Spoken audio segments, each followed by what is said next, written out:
Buenas noches. En esta oportunidad vamos a ver lo que es la asesoría número 9, ¿sí? Que va a corresponder al segmento ahora en esta ocasión, lo que vendría a ser el sistema óseo y articular. Vamos a ver la primera parte.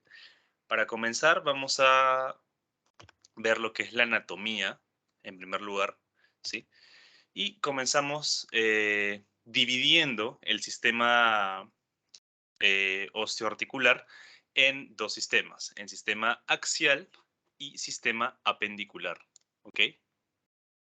Avísenme si se puede ver el puntero. Entonces, tenemos sistema axial y sistema apendicular. El sistema axial está conformado por lo que vendrían a ser los huesos que conforman la cabeza, ¿no? Todo lo que vendría a ser la columna vertebral, el tórax y la pelvis. ¿Ya? En cambio, el sistema apendicular vendría a ser todo lo demás, o sea, todo lo que tenemos aquí en los huesos del miembro superior y huesos del miembro inferior. Ya, eso es hasta ahí súper simple y súper fácil. Es más, eso les han enseñado en Anatomía 1, entonces es bastante sencillo de recordar. Ahora, la función, bueno, sabemos que protección de órganos internos, eso es obvio, el soporte a músculos y tejidos blandos también, lo cual nos va a permitir lo que es la locomoción. También tenemos lo que vendría a ser la homeostasis mineral, ¿no? El almacenamiento de minerales, calcio, fósforo, necesarios para la contracción. Sobre todo, sabemos que nuestros huesos están conformados por sales de calcio, ¿no? Entonces, también tenemos como otra función lo que vendría a ser la hematopoiesis, ¿no? La producción de células sanguíneas. Ahora, vamos a ver que en cuanto al esqueleto, tenemos por teoría 206 huesos, ¿no? El sistema axial está conformado por 80 huesos, 22 de la cabeza, 25 huesos que conforman la caja torácica. En cuanto a la columna vertebral, tenemos 26 huesos. En los huesillos del oído tendríamos 6 huesos y el hioides, que está aislado y solo tenemos uno, ¿no? Y en cuanto a la pendicular, tenemos 126 huesos, ¿no? Los cuales están divididos en miembros inferiores y miembros superiores. Ya, 62 en cada lado. Bueno, 62 en miembros inferiores y miembros superiores 64. Ya. Ahora, hay que recordar que nuestro hueso va a tener partes, ¿no? O la mayoría de estos huesos, o sobre todo cuando hablamos de los huesos largos, vamos a tener principalmente y más, digamos, simple, lo que vendría a ser las epífisis y la diáfisis, ¿ya? Sabemos que por dentro del hueso también vamos a tener lo que es la médula ósea, ¿ya? Entonces, en cuanto a partes del hueso, vamos a tener en primer lugar lo que es el cartílago articular, ya que esto es lo que va a ir, como dice su propio nombre, articulado al otro hueso, ¿ya? Tenemos lo que son las epífisis, ¿no? Las metáfisis, lo que vendrían a ser las diáfisis, ¿no? Que eso lo recuerdan en Dato 1. El canal medular, ¿no? Por donde va a estar lo que vendría a ser la médula ósea. En sí, la parte de hueso compacto, ¿no? Que vendría a ser la parte menos profunda del hueso. También tenemos el periósteo, que vendría a ser la lámina que nos va a recubrir el hueso, ¿sí? En su parte más externa o distal. Y tenemos lo que vendría a ser el cartílago, ¿no? De conjunción o de crecimiento, ¿no? O los conocidos fisis, que estos van a ser presentes en pacientes, bueno, en personas jóvenes, ¿no? Sobre todo en niños y adolescentes, ¿ya? Ahora, hay que ver o hay que recordar también que tenemos lo que vendría a ser el hueso esponjoso y el hueso compacto, ¿no? La diferencia entre estos dos vendría a ser que tenemos lo que es la densidad, ¿ya? La densidad. El hueso esponjoso va a tener una menor densidad y va a tener estas partes de aquí, como pueden observar en esta imagen de la derecha abajo, ¿no? Que va a estar con estos huequitos, ¿no? Que es lo clásico que vemos cuando hemos llevado Anato 1, también hemos podido observar esto en los huesos que nos daban en el anfiteatro, entonces ya lo recordarán. En cambio, hay otra parte que es el hueso compacto, que vendría a ser la parte más externa, ¿no? Y esto es más, obviamente, más denso, más duro, y es lo que va a recubrir al hueso esponjoso, ¿ya? El hueso esponjoso está concentrado sobre todo en lo que vendrían a ser las epífisis, ¿no? Y la parte central del hueso, ¿ya? Entonces, vamos a ver que también tenemos los capilares óseos y el periósteo, que vendría a ser el recubrimiento, ¿no? El fino recubrimiento del hueso. Ya, hasta ahí todo sencillo, todo claro, entonces vamos a seguir avanzando Aquí de todas maneras vemos lo que vendrían a ser los canales, ¿no? Para la vascularización, etcétera. Tenemos el hueso esponjoso, ¿no? Como les dije, que está por dentro y el hueso denso está más externo, ¿verdad? Entonces tenemos la definición: capa interna del hueso, la red en forma de panal formada por los struts o tabiques rígidos, o más conocidos como trabéculas, ¿no? Entonces así es como se puede observar este hueso esponjoso. Y acá tenemos las definiciones que nos dan en la teoría, ¿no? Tenemos el tejido óseo esponjoso, que vendrían a ser las laminillas, las cuales van a ser gruesas, sin orientación definida, como se puede observar aquí o como observaron en la imagen pasada o en esta parte del hueso grande, ¿no? Y va a formar una especie de malla en cuyo interior va a estar la médula ósea, ¿ya? Entonces, por acá va a venir la médula ósea y de alguna manera también va a estar por estas partes de aquí, ¿ya?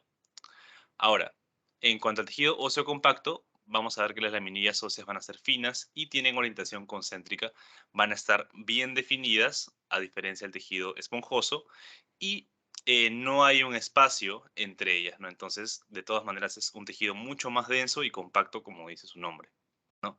Entonces, ¿cómo lo vamos a ver en la radiografía? Ustedes saben que la radiografía, eh, mejor dicho, hay partes del cuerpo que absorben mayor radiación que otras, ¿no? Y eso de todas maneras va a estar relacionado directamente a la densidad, ¿ya? La densidad de la estructura.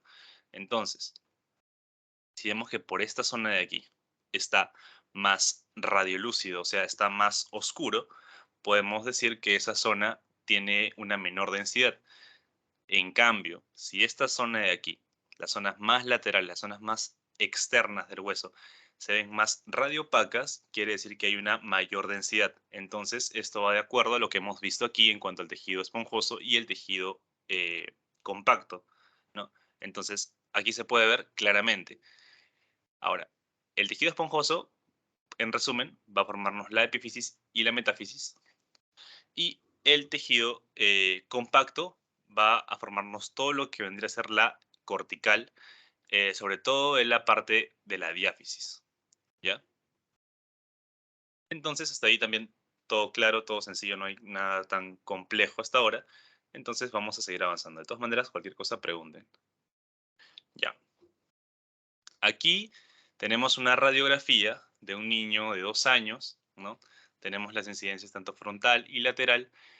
Y acá vemos algo bastante interesante, ¿ya? Que esto vendrían a ser los cartílagos de crecimiento o centros de osificación o ampollas de crecimiento, etcétera, ¿ya?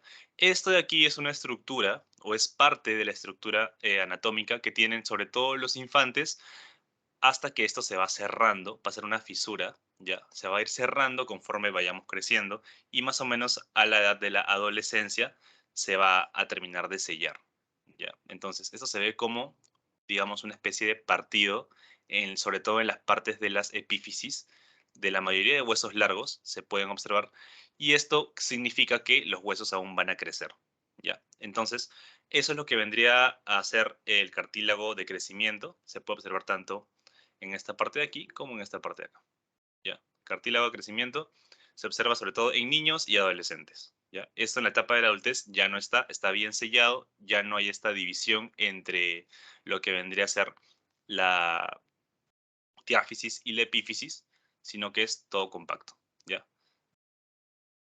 Y obviamente esto también es una clara señal para poder diferenciar en una radiografía si estamos hablando de un paciente joven, ¿no? Un paciente pediátrico o un paciente adulto, ¿no? Si no tienes los datos de la radiografía. Obviamente también el tamaño de los huesos, la forma en la cual está distribuida la contextura, todo lo demás, pero también los centros de osificación, ¿ya?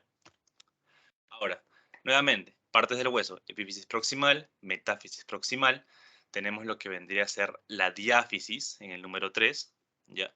Y aquí, de todas maneras, se vuelve a observar lo que estamos viendo, ¿no? Lo que vendría a ser la cortical, ¿no? En la letra A, que es la parte del hueso más densa, ¿no? Y vendría a ser más gruesa también, ¿no? De 4 a 5 milímetros en esta radiografía. Tenemos el canal medular en esta zona de acá, y de todas maneras se puede observar cómo absorbe el cuerpo o cómo absorbe el hueso la radiación, ¿verdad? Dependiendo de la densidad que tenga el mismo, ¿ya? Entonces acá tenemos las metáfisis, ¿no? La proximal, la distal, y las epífisis, ¿no? Proximal y distal, ¿ya? A ver, cuando observamos anatomía en radiología convencional, vamos a ver que, como ya mencioné, la superficie se va a denominar cortical, las epífisis van a ser lineales, ¿no? Y vamos a ver que va a ser regular 1 o 2 milímetros de espesor y la diáfisis va a tener una cortical un poco más gruesa, ¿no? De 4 o 5 milímetros y va a estar rodeando lo que es el canal medular. ¿Ya? También vamos a tener el cartílago articular que va a cubrir las superficies articulares y esto va a ser invisible en las radiografías, ¿ya? ¿Por qué? Porque va a tener otra densidad, ¿ya? Y vamos a ver también el periósteo, ¿no? Que va a cubrir las diáfisis y, bueno, va a ser invisible, ¿no? En teoría, ¿ya? Pero esto quiere decir que es algo muy delgado, ¿no? Y que no puede ser perceptible, ¿ya? Entonces, aquí podemos observar, ¿no? Las radiografías de los huesos, ¿ya? Obviamente, eh, aquí se ve diferente a esto porque esto está con fines didácticos y obviamente tiene otro tipo de, mejor dicho, la radiación ha sido diferente en ambas radiografías para que se vea así y así. Ahora, clasificación de los huesos. Vamos a ver que tenemos varios tipos de huesos. Tenemos los huesos largos, los planos, los cortos, irregulares o sesamoideos, ¿no? Y bueno, esta es una manera de clasificarlos, como ya dije. Entonces acá en largos vamos a ver que predomina la longitud sobre el espesor y el ancho. Va a haber una diáfisis y dos epífisis. Ejemplos, el húmero, el radio, el cúbito, las falanges, todos los huesos largos que te puedas imaginar van a estar dentro de esta clasificación. También tenemos los huesos planos, ¿no? Donde va a predominar lo que es el ancho sobre la longitud y el espesor. Tenemos el esternón, los huesos del cráneo, el omóplato, las escápulas. Todos estos son considerados huesos planos. También tenemos los huesos cortos, en los cuales vamos a ver que las dimensiones van a ser similares. Ya no va a predominar ninguna. Por ejemplo, los huesos del carpo y del tarso, ¿ya? También tenemos los huesos irregulares, ¿no? En los cuales vemos que no hay un patrón establecido. Por ejemplo, los huesos de la cara, ¿no? El malar o cigomático, el etmoides, el vomer o las vértebras en sí, ¿no? Que no tienen una forma definida y son bastante irregulares, como dice su nombre. También tenemos los huesos sesamoideos, los cuales pueden ser ovalados o redondeados y principalmente van a estar en conexiones con tendones, ¿no? Por ejemplo, la patela, ¿no? Entonces vamos a ver que no va a haber articulación entre hueso y hueso. Entonces, ejemplo, la patela. Ahora, vamos a tener una sistematización o un orden para poder interpretar las imágenes del sistema óseo articular, ¿no? En primer lugar, en radiografía, vamos a ver que debemos ver la incidencia, si es antero-posterior, lateral, ¿no?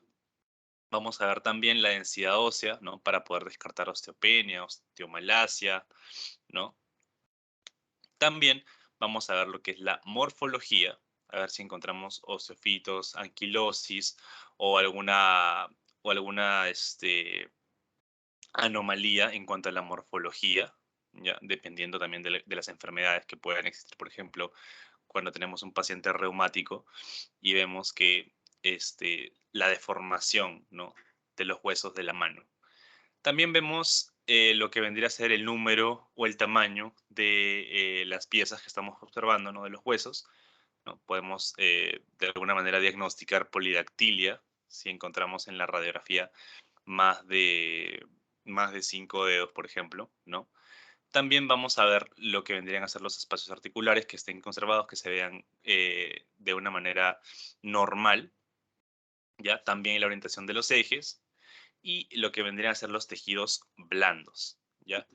Esto es lo que se puede ver, lo que se puede apreciar menos. Sin embargo, en radiografía sí se logra observar los tejidos blandos, solamente que no es, digamos, el estudio por imagen más indicado para la observación de tejidos blandos. Para esto, creo que la mejor opción vendría a ser lo que es la resonancia magnética, ¿ya? Entonces, aquí, en cuanto a incidencia, vamos a observar, ¿no?, la radiografía de tobillo, ¿no?, tanto en incidencia frontal y lateral. ¿Por qué ambas incidencias? Para poder observar bien toda la estructura, ¿no? Los malleolos no se pueden observar en lateral, así como otros huesos que no se pueden observar tanto en lo que vendría a ser la frontal, pero sí se pueden observar en lateral, ¿no? Sobre todo los huesos del pie, ¿no? El calcáneo, astrágalo, todo eso. No se puede observar desde una sola incidencia, entonces por eso tomamos dos incidencias. Ya, ahora, vamos a ver también las densidades, ¿ya? Aquí, por ejemplo, en esta primera imagen, vamos a observar en el número 1 y 2 que tenemos densidades musculares, densidades grasas, que son muy, o difieren bastante, o se diferencian mucho de lo que vendría a ser la densidad hueso, la densidad ósea. Entonces, aquí en el número 5 sí observamos la densidad ósea, ¿no? Claramente, como hemos visto desde la primera clase. En el número 4 se puede observar una especie de prótesis con clavos, tornillos, tuercas, etcétera, de obviamente densidad metálica, ¿no? Y en el número 3 podemos observar la densidad aire, ¿ya? Entonces, eso hay que tenerlo en cuenta para poder evaluar correctamente tu radiografía. ¿Ya? Entonces, ¿qué podemos observar aquí? Se puede observar de todas maneras que en estas zonas de acá, en la epífisis, una pérdida de la densidad ósea, lo cual nosotros definimos como osteopenia, que es un paso inmediatamente antes de la osteoporosis, ¿ya? Entonces, pérdida de densidad ósea se observa así, ¿no? Observamos que las partes del hueso, ¿no? Las partes epifisiarias del hueso se encuentran más radiolúcidas, ¿no? Y entonces estamos hablando de una osteopenia, ¿no? Acá también encontramos lo que vendría a ser osteopenia y de todas maneras estamos este, ante una pérdida de densidad, ¿no? Sobre todo se observa acá en las zonas de las bases, que está más concentrada la densidad ósea, sin embargo, en la parte del cuerpo en sí, ¿no? Se observa una pérdida de densidad, se observa más radiolúcido, entonces estamos hablando de osteopenia, ¿ya? Pérdida de densidad ósea. Por otro lado, y lo opuesto vendría a ser la osteopetrosis, ¿no? Que esto conlleva a un aumento, ¿no?, de la densidad ósea, ¿ya? No quiere decir que esto no quiere decir que tú tengas unos huesos de acero y que seas indestructible, sino de alguna manera también te hace susceptible a fracturas y muchas lesiones.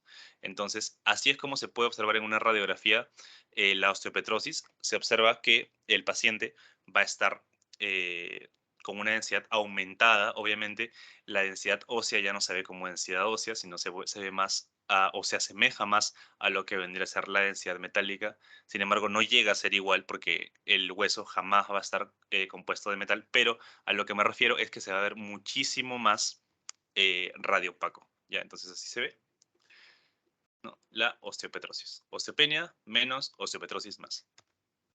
Ahora, vamos a ver también, vamos a tener que evaluar la morfología. ¿Ya? En la morfología tenemos en primer lugar la muñeca normal, ¿no? La radiografía de la muñeca normal. Tenemos las partes del hueso, ¿no? Tenemos las dos filas del carpo, ¿no?, que ustedes ya deben recordar, ¿no?, por anatomía 1.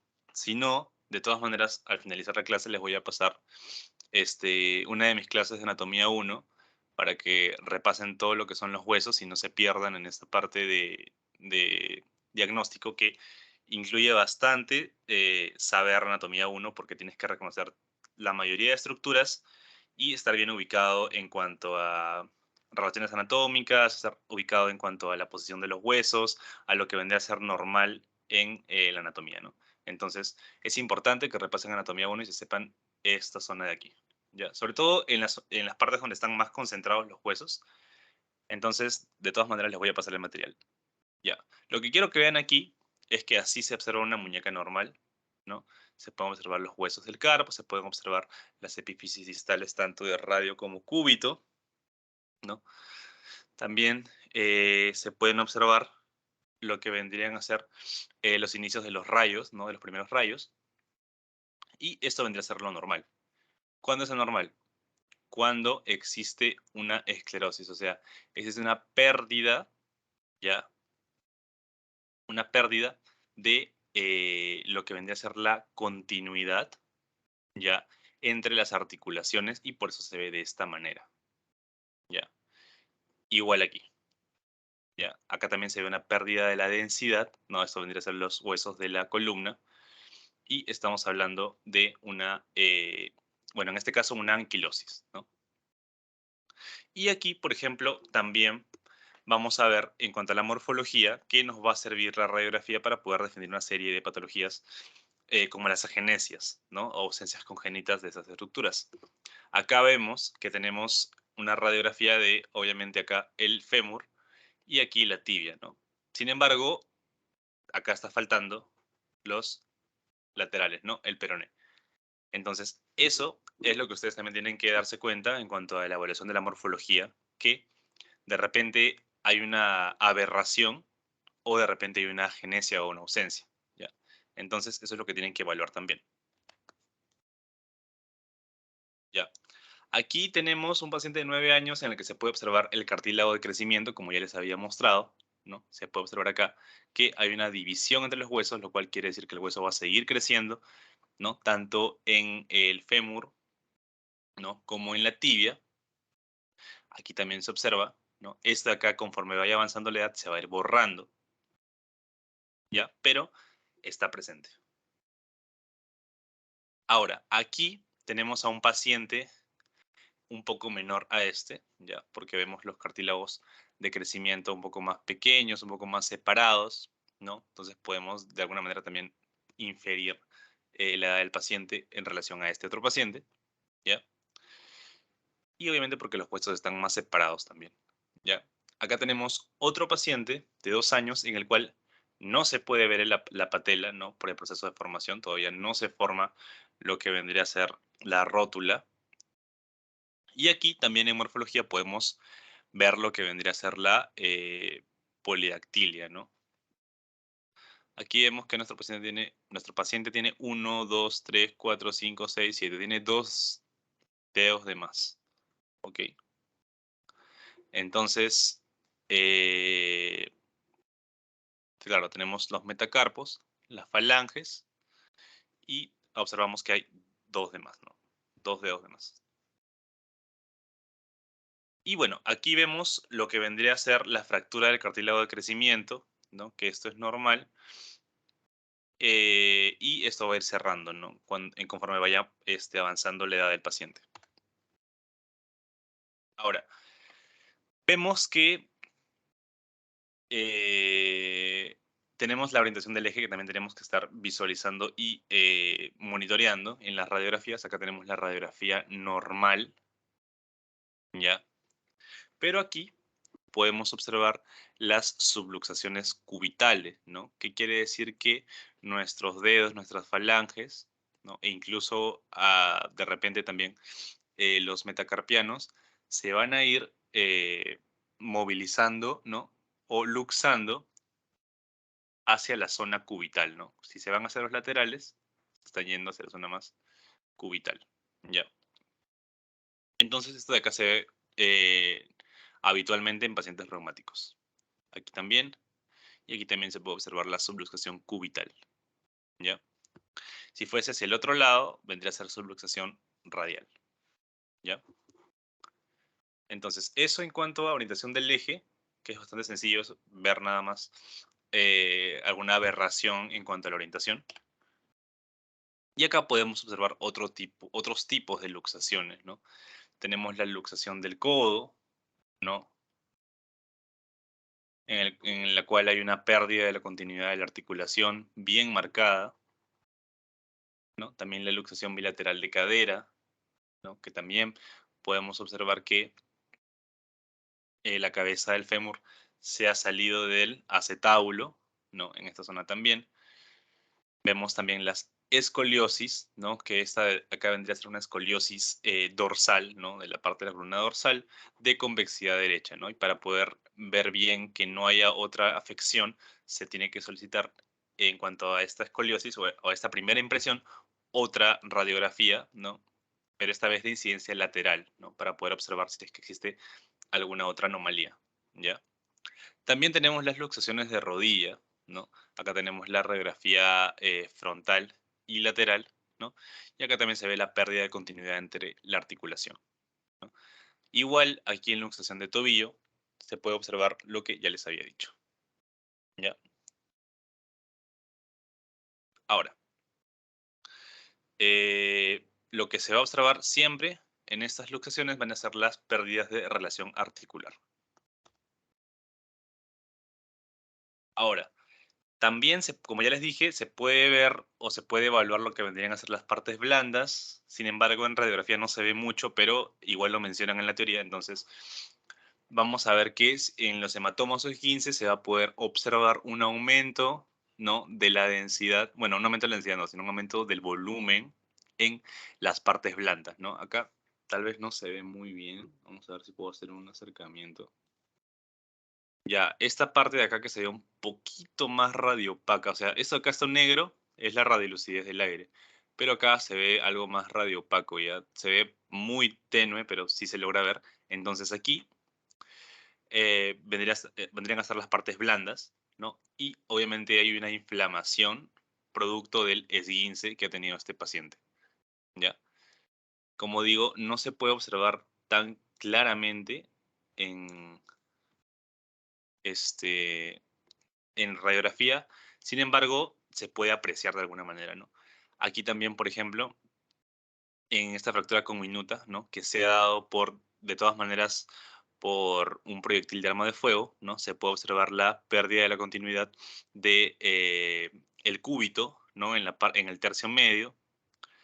Y acá se pueden observar, ¿no? Los fragmentos o las esquirlas de el proyectil de arma de fuego o el balín o lo que sea, ¿ya? Y esto de acá se ha terminado alojando en lo que vendría a ser las partes blandas. Entonces también eso se puede apreciar, ¿no? Acá se puede observar mejor las partes blandas que aquí, ¿ya? De repente hay más contraste en esa imagen que acá. Pero nada, se tiene que evaluar lo que vendrían a ser las partes blandas también cuando hay este tipo de lesiones y también como parte de revisión total de la radiografía, ¿no? También acá el cefalohematoma, ¿no? Cuando vemos que el cráneo, la estructura ósea está conservada, sin embargo, vemos el aumento de la densidad en partes blandas, ¿no? Estamos hablando de un cefalohematoma, ¿ya?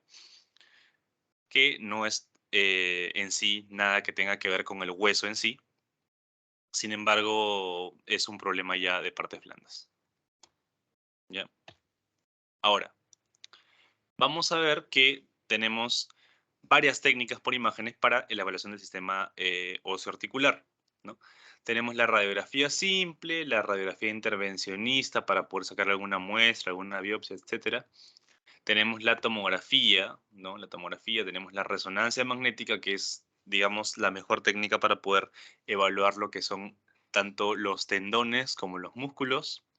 La ecografía, que también nos ayuda a poder evaluar sobre todo presencia de cosas muy reconocibles como vendrían a ser líquidos, etcétera. Y también la medicina nuclear, ¿no? Que nos apoyaría más en lo que vendría a ser el diagnóstico, sobre todo de neoplasias de repente, ¿no? Entonces, cuando hablamos de radiología simple o de radiografía simple, tenemos ventajas. Primero, tiene las 3 Bs, es rápido de tomar, es barato y es accesible, ¿ya? Es lo primero que ustedes deben solicitar ante un paciente politraumatizado, un paciente que viene con un trauma, un dolor bastante fuerte, sobre todo emergencias de traumatología.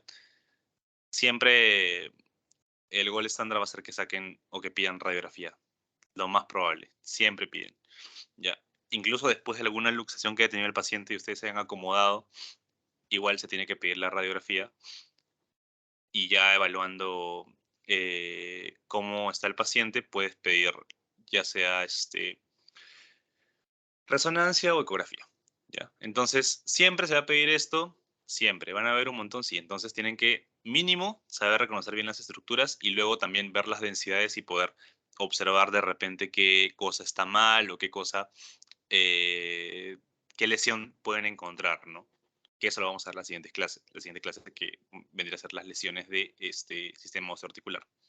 Ahora, Desventajas de esto también hay. Tenemos desventaja en primer lugar, el uso de la radiación y no nos va a permitir, ¿no?, ver los tejidos blandos o las estructuras de las superficies articulares. Eso es lo que no nos va a permitir ver bien, ¿no? Entonces ya tenemos limitaciones por ese lado. Sin embargo, siempre se pide para ver la estructura del hueso, ¿no?, que esté conservada. Ahora, tenemos radiografía de hombro frontal, ¿ya? Aquí obviamente ya tu repaso de anato, ¿no? Tienes que saberte las estructuras, al menos las principales, no todas, porque hay algunas que no tienen relevancia, sobre todo porque no se van a poder observar, pero sí debes conocerte las principales, ¿no? Acá tenemos ya los huesos, ¿no? Hueso, la clavícula, ¿no? La escápula por detrás, los órganos costales, la cabeza del húmero, ¿no? El cuello quirúrgico, perdón, lo que separa el cuello anatómico, también la parte de la cabeza del húmero, ¿no? La parte que vendría a ser denominada lo que es troquíter, trocánter, el acromion de la escápula, ¿no? Las zonas articulares, las apófisis tanto coracoides, apófisis coronoides, no. Lo que vendría a ser la glena de la escápula también, las cavidades articulares, ¿no? Los bordes de la escápula. Todo esto que ya vieron en Anato 1, repásenlo. De todas maneras, les voy a pasar mi diapo para que tengan un resumen y no estén viendo las diapositivas de la Facu. Vamos a ver que, bueno, también tenemos incidencias para poder sacar estas radiografías, ¿no? Claro, también para poder observar las diferentes estructuras tenemos diferentes incidencias, tanto, por ejemplo, rotación externa para ver el troquín, rotación interna para ver el troquíter, ¿no? Dije trocánter hace rato, ¿no? Me confundí, ya. Troquín, troquíter es acá en húmero, ¿ya? Entonces, vamos a ver lo que es también la radiografía axial del hombro, ¿ya? Para ciertos casos en los cuales se requiera otra vista. Y la radiografía del hombro outlet para ver el tipo de acromion que tiene nuestro paciente, ¿ya? Entonces acá se ve de otra manera, ¿no? Más cercana y se pueden observar ya las estructuras principales, ¿no? Cuello quirúrgico, cuello anatómico, troquíter, troquín, cabeza del húmero, cavidad glenoidea, apófisis coracoides, ¿no? La espina de la escápula, que está por la parte más posterior, el acromion, que es la parte más lateral de la espina, la clavícula y bueno, todo eso que ya debieron repasar. ¿Ya? Ahora, ya, aquí también revisamos, ¿no?, las partes, ya esto es un poco Z, pero igual ya lo menciono, la diáfisis, ¿no?, las epífisis, los cóndilos laterales del húmero, de ambos húmeros, la articulación del hombro, la articulación del codo, la diáfisis humeral, los cóndilos humerales y la articulación del codo que está repitiéndose. Acá también la epífisis distal, ¿no?, la fosa coronoidea, ¿no?, donde va a ir el olecrano, ¿no?, de la ulna. Bueno, acá tenemos la ulna también, ¿no?, en el número 4. Tenemos en el número 5 el cuello del radio, ¿no? En el número 6 tenemos el espacio articular. En la letra A tenemos la cabeza del radio, ¿no? Y en la B tenemos la tuberosidad bicipital, ¿ya? De todas maneras estamos en una, bueno, si ponemos la B, tuberosidad bicipital, estamos ante una radiografía, estamos viéndolo de frente, ¿no? Ya, y bueno, acá también estructuras anatómicas que ya debieron repasar, entonces lo voy a saltear, ¿ya? Acá solamente faltaría mencionar todas las partes, ¿no? Pero como les dije, ya les voy a pasar un resumen de todo esto para que solamente lo recuerden. Y entonces, igual acá, también en las zonas de los miembros inferiores, ¿no?, sobre todo en las zonas articulares, que son las más lesionadas en la mayoría de casos, ya en traumatismos, etcétera, se tiene que revisar, se tienen que conocer las estructuras anatómicas, entonces es importante que lo repasen. Aquí también, en la zona de la columna, ¿no? Tenemos las partes de las vértebras, los discos intervertebrales, ¿no? Los pedículos, el proceso espinoso, la apófisis espinosa de cada una de las vértebras, el cuerpo vertebral, el proceso transversal, los agujeros de conjunción, todo eso también lo tienen que tener muy presente, ¿ya? Obviamente también los tipos de vértebras, ¿no? Recordando Anato 1, y la posición de cada una, ¿no? Para también descartar si es que encontramos una mal posición en alguna, ¿no? De repente estamos ante una espondilolistosis, ¿no? Y bueno, acá también tenemos en cuanto a miembro inferior, el pie, ¿no? Las partes de los huesos del pie, ¿no? Del tarso y las falanges, el metatarso, ¿no? Aquí la articulación que nos va a dar lo que vendría a ser la tibia y el peroné, y todos esos nombres de los huesos que conforman toda la zona del pie. ¿Ya? Ahora, hemos visto lo que es radiografía. Ahora vamos a ver lo que es tomografía. ¿Ya? Aquí vamos a tener cortes amplios, los cuales nos van a permitir comparar, ¿no? La simetría de las articulaciones. ¿Qué quiere decir eso? Que ahora en tomografía sí nos va a permitir poder observar las diferentes densidades que no se pueden ver en radiografía. Ya se pueden ver las articulaciones, ¿no? En tomografía también tenemos un estudio detallado, ¿no? De las relaciones anatómicas complejas. Nos va a eliminar la sobreposición porque, como ya saben, en tomografía tenemos diferentes cortes, ¿no? Tenemos la tomografía axial, tomografía sagital, coronal, etcétera, e incluso se hace una reconstrucción, ¿no? Una reconstrucción coronal, bueno, reconstrucción de diferente, multiplanar, ¿no? Y a través de esa reconstrucción multiplanar, incluso se hace la reconstrucción en 3D, ¿ya? Por tomografía, que ahora es bastante común y la mayoría de hospitales tienen, ¿ya? Ahora, acá se puede observar claramente las corticales, las calcificaciones y las trabéculas, ¿ya? Ahora, también vemos que se obtienen imágenes axiales, tenemos reconstrucción de imágenes de alta calidad, ¿no? En forma bastante rápida y de distintos planos. Eso es algo bastante bueno de la tomografía. Y va a ser de utilidad para evaluar fracturas comminutas, ¿no? Sobre todo en pelvis, calcáneo y muñeca, ¿ya? Entonces, acá tenemos lo que vendría a ser la reconstrucción coronal y sagital, ¿ya? Y obviamente esto es un paciente que tiene una fractura del calcáneo, ¿ya? Ahora, acá tenemos la reconstrucción multiplanar, que básicamente es, tenemos nuestra tomografía axial, tenemos nuestra tomografía coronal, tenemos nuestra tomografía sagital, y viendo las diferentes vistas o diferentes cortes, podemos darnos una idea de la lesión desde varias vistas, y eso es obviamente mucho mejor que una radiografía, ¿ya?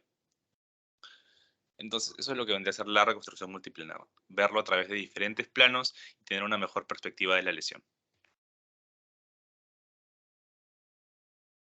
Ahora, en cuanto a tomografía tridimensional, vamos a ver que, bueno, esa es la reconstrucción 3D, ¿no?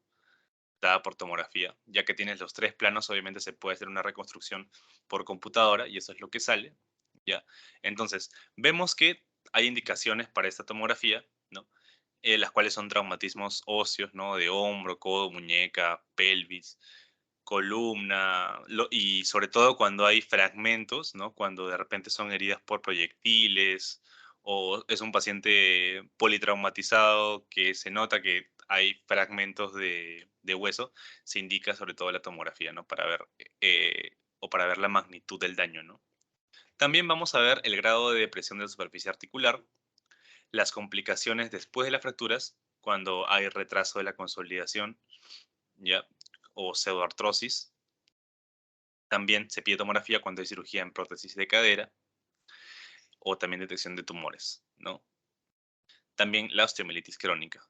Y las desventajas es que también en tomografía es como tomar varias radiografías, ¿no? Entonces hay una alta radiación hacia el paciente y vemos también que artefactos formetales con pobre caracterización de partes blandas, ¿ya? Entonces, las partes blandas no se van a ver tan bien acá, Sin embargo, se ven mucho más que en las radiografías. Entonces, para partes blandas, lo más indicado, como ya les dije, vendría a ser la resonancia. Entonces, acá vemos la tomografía de codo, ¿no? Bueno, en primer lugar tenemos la radiografía de codo, ¿no? Y la reconstrucción multiplanar por tomografía. Entonces, acá vemos en la radiografía, ¿no? Que tenemos una lesión en la cabeza de la epífisis proximal del radio, ¿ya? Pero no podemos ver la magnitud o de repente el grado de lesión que tiene esto, ¿no? Porque tenemos una sola incidencia. Entonces, con reconstrucción multiplanar por tomografía, tenemos el corte axial, el corte coronal, ¿no? Y ahora sí se puede observar y se saca, ¿no? Correctamente que acá está fragmentado, ¿no? Tenemos esta ruptura y tenemos partes de la cabeza del radio. Entonces, esta es la diferencia, ¿no? Que tendríamos con una tomografía y una radiografía. Una de las ventajas de la tomografía, ¿no? Sin embargo, implica más radiación, un mayor costo, de repente un mayor tiempo. Y bueno, acá tenemos la tomografía de hombro también, cuando tenemos alguna lesión, por ejemplo, acá en la radiografía que se puede ver claramente que no tenemos en su lugar la cabeza del húmero, ¿no? Entonces, de por sí ha habido un movimiento brusco que ha generado una lesión y lo más probable es que haya una fractura, ¿no? Entonces, a través de la tomografía, ¿no?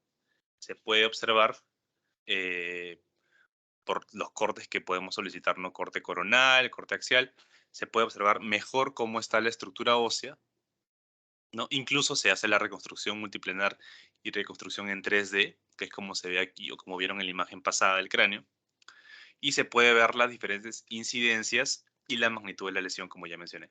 Y también acá hay los filtros, tanto óseo como de partes blandas, para poder evaluar lo que más nos convenga, ¿ya? Entonces eso también es algo bueno de la tomografía. Aquí, por ejemplo, también tenemos la fractura ilíaca y acetabular. Vemos que aquí está el acetábulo, ¿no? Se puede ver en la radiografía. Sin embargo, de alguna manera podríamos ver que no se ve, bueno, que se ve más o menos conservado, ¿no? A simple vista no se puede, bueno, al menos yo no logro diferenciar alguna lesión aquí. Tal vez acá sí, esta parte más radiolúcida. Sin embargo, cuando tienes la tomografía, aquí ya se observa, ¿no? Que a nivel del reborde acetabular tenemos acá una lesión, acá otro hueco, ¿no? Estas partes negras nos indican las rupturas. Entonces, gracias a la reconstrucción multiplanar, se pueden observar estas lesiones que a simple vista no se observan en radiografía. Y obviamente acá en la reconstrucción de 3D también se puede observar. ¿Ya? Entonces acá vemos que está destruida toda esta parte de aquí del coxal, ¿no? Y vemos las lesiones, ¿no? Y esto de acá es chévere porque lo puedes mover como si fuese un modelo 3D de algún programa de edición. Entonces, es bastante útil. Por ejemplo, acá también, ¿no? Acá tienes el paciente, ¿no? Que se le ha tomado la tomografía. Acá vemos una lesión y acá se ve, ¿no? En la reconstrucción 3D, ¿no? Incluso acá también un paciente que se disparó y también se puede observar en la reconstrucción 3D, ¿no? Todo lo que se veía, ¿no? Entonces, todo esto es por tomografía, ¿ok? Ahora, vemos que tenemos también la ecografía o el ultrasonido para poder diagnosticar lesiones,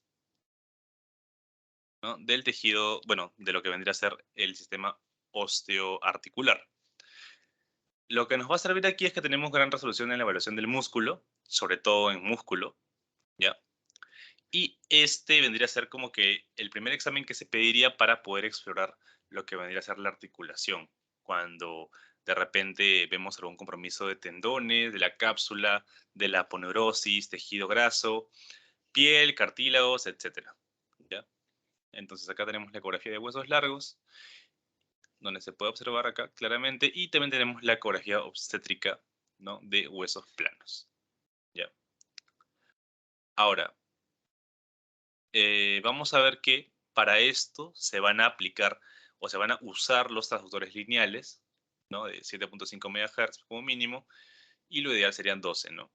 Y va a servirnos para explorar tendones, ligamentos superficiales y los meniscos, ¿ya? También tendones, ligamentos normales de cualquier articulación van a ser continuos, hiperecogénicos, homogéneos. Los meniscos normales van a ser hiperecogénicos, homogéneos. Las bursas no se van a observar. Y el cartílago normal es hipoecogénico y homogéneo. ¿Ya? Entonces, lo bueno del ultrasonido es que no va a dar radiación ionizante y es relativamente barato, lo cual lo hace más sostenible de pedir que una resonancia de repente. Y se utiliza cuando tenemos niños en displasias o luxaciones de caderas, lesiones de tendones como el manguito rotador, ¿no? Que es bastante común en las personas que practican, bueno, que entrenan en el gimnasio. También tenemos lo que vendrían a ser para el diagnóstico de masas de tejidos blandos, ¿no? Y para la toma de biopsia guiada por ultrasonido también se utiliza la ecografía, ¿no? Para poder ver por dónde está sacando la biopsia. Entonces, eso es como que lo más general. Y acá podemos ver lo que es el ultrasonido de hombro. ¿Ya? Así es como se ve. Ya la verdad es que no se ve tan bonito, pero menos mal la imagen está guiada. Tenemos aquí en esta zona lo que vendría a ser el tendón del músculo supraespinoso, ¿no? En longitudinal. Aquí tenemos la bursa subacromiodeltoidea, ¿ya? Que nos indicaría lesión. Tenemos también el cartílago en el número 3 y la cortical del húmero en el número 4. Ya entonces aquí se coloca el transductor, ¿no? Para poder hacer la evaluación del hombro, ¿no? Y aquí se ve un poco de la anatomía, ¿no? Esquemáticamente, ya las partes. Ahora, acá tenemos en este ultrasonido lo que vendría a ser el tendón del supraespinoso. Esto es un tendón normal, ¿no? Que en la fase longitudinal, ¿no? Se va a ver de esta forma y transversalmente de esta forma. Sin embargo, cuando hay una ruptura del tendón, esto de acá se va a ver hipoecogénico, ¿no? Se va a ver negro, lo cual nos indica sí o sí que ha habido una lesión y que este espacio es un espacio el cual se ha soltado, ¿no? ¿Por qué? Por la ruptura del tendón, que vendría a ser esta parte de acá. ¿Ya? Entonces, aquí, tendón normal, y aquí cuando hay ruptura, ¿ya? Tanto en la vista longitudinal como en la vista transversal. ¿Ya? Entonces acá tenemos ruptura, se ve hipoecogenicidad. ¿Ya?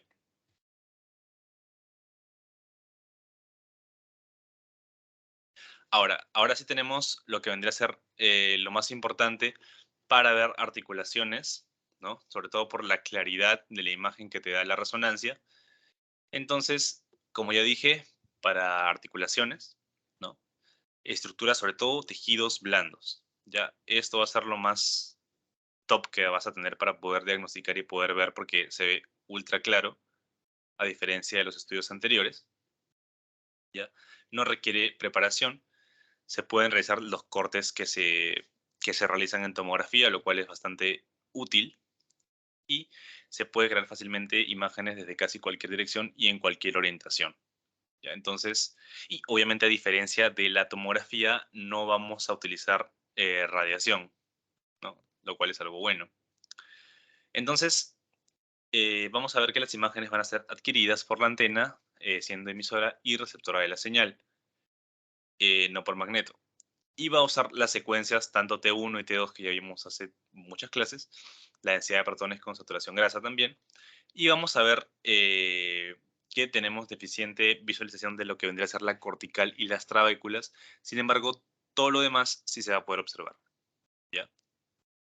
Acá se ve, por ejemplo, ¿no? Que no se puede observar tan bien lo que vendría a ser las corticales.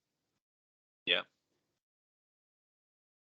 Y bueno, acá tenemos una resonancia de una fractura por sobrecarga de la diáfisis tibial. ¿Ya? Entonces acá es como vemos una resonancia y se ve bastante claro las estructuras de partes blandas. ¿Ya?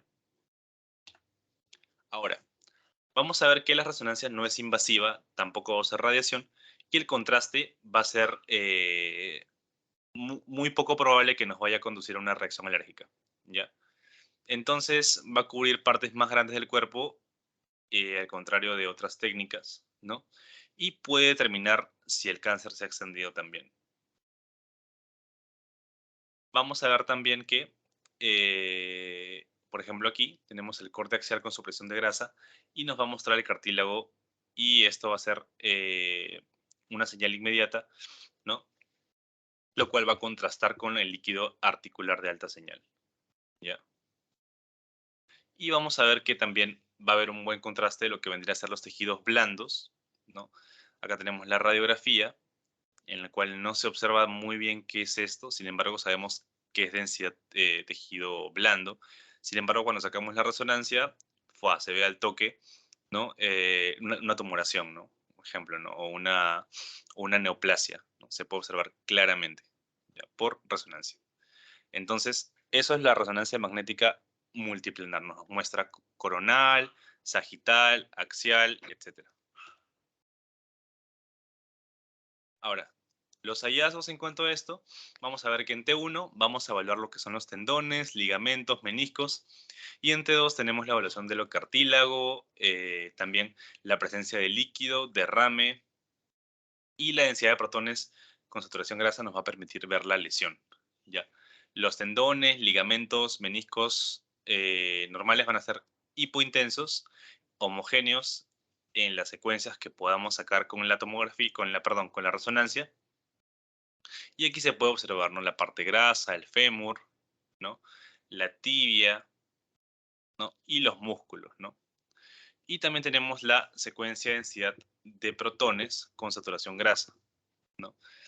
Se puede ver la grasa del tejido óseo, ¿no? También se puede observar el derrame articular, esta zona de aquí,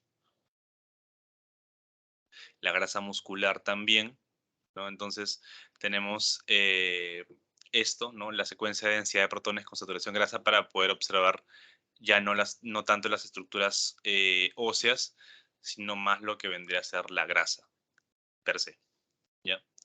Ahora, en cuanto a las desventajas, vamos a ver que es un estudio mucho más costoso.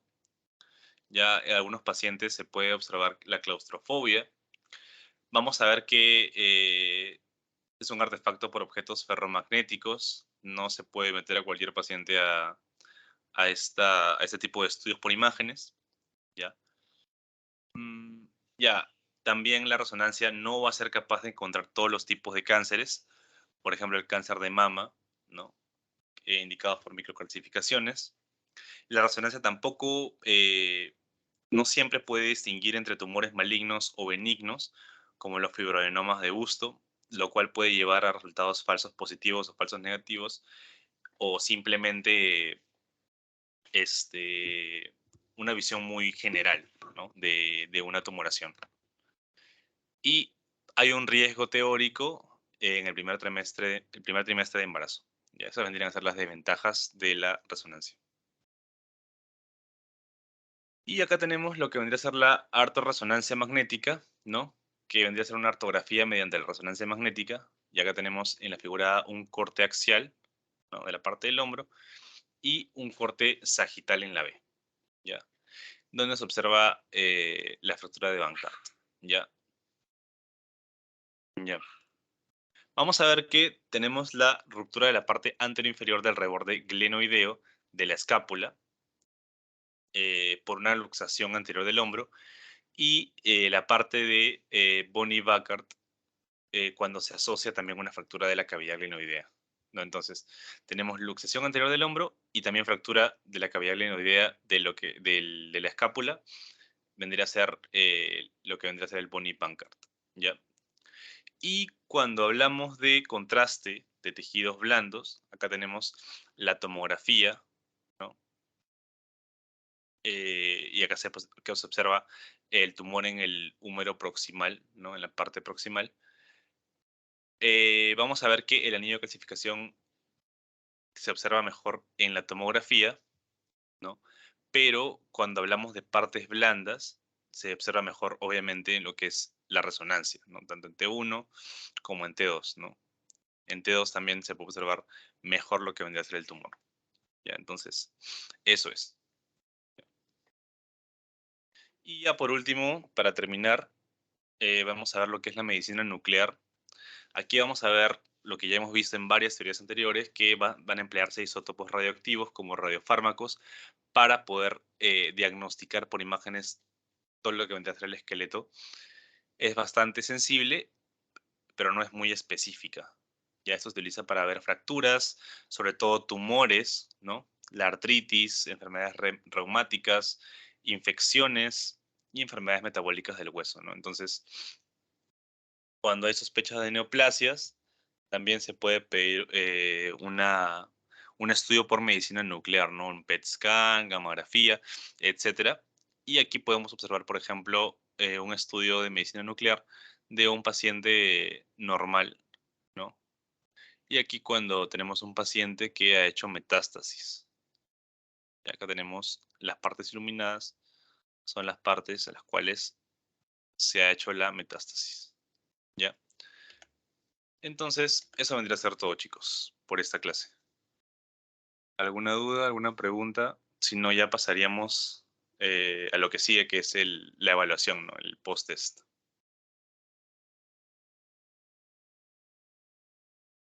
Ah, sí, tengo una pregunta. Sí, En caso